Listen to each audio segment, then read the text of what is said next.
People सींचने की कहानी। एक गुजरी थी, उसने अपनी बहू से कहा कि तू दूध दही बेचा। तो वह दूध दही बेचने चली गई। जेठ महीना था, वहाँ पर सब औरतें पीपल सींचने आती थी, तो वह भी बैठ गई और औरतों से पूछने लगी कि तुम क्या कर रही हो। तो औरतें बोली कि हम तो पीपल सींचने की पूजा कर रहे हैं। तो उसने पूछा, इसे क्या होता है। औरतों ने जवाब दिया, इसके करने से अन्न धन मिलता है, वर्ष का बिछड़ा हुआ पति मिलता है। उस गुजरी ने कहा कि तुम तो पानी सींच रही हो, मैं दूध दही से सींचूंगी। उसकी सास रोज कहती कि तू दूध दही बेचकर पैसे लाकर दे। तो उसने कहा, जब जेठ मास का महीना पूरा हो जाएगा तब ला दूंगी। और जेठ मास का महीना पूरा हो गया। पुण्य के दिन गुजरी पीपल सींचने के पास धारण लेकर बैठ गई।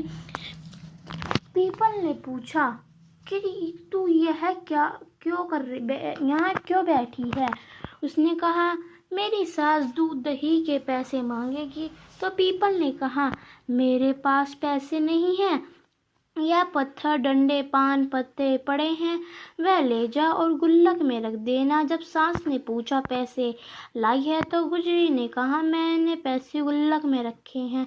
तब सास ने गुल्लक खोल कर देखी तो सास देखती रह गई कि उसमें हीरे मोती जगमगा रहे हैं। पत्थर डंडे और पत्तों का धन हो गया है। सास बोली कि बहू इतना पैसा कहाँ से लाई। तो बहू ने आकर देखा तो बहुत धन पड़ा था।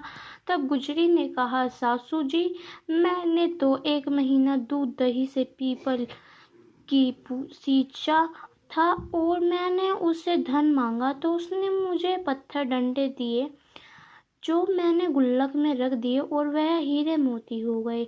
तब सासू जी ने कहा कि अब की बार मैं भी पीपल सींचूंगी। सासू दूध दही तो बेच आती और हांडी धोकर पीपल सींचने में रख आती और बहू से कहती कि तुम मेरे से पैसे मांग। तो बहू ने कहा कि कभी बहू भी सास से पैसे मांगती है। तो सास बोली कि तुम मेरे से पैसे मांग। तो बहू ने सास से दूध दही के पैसे मांगे।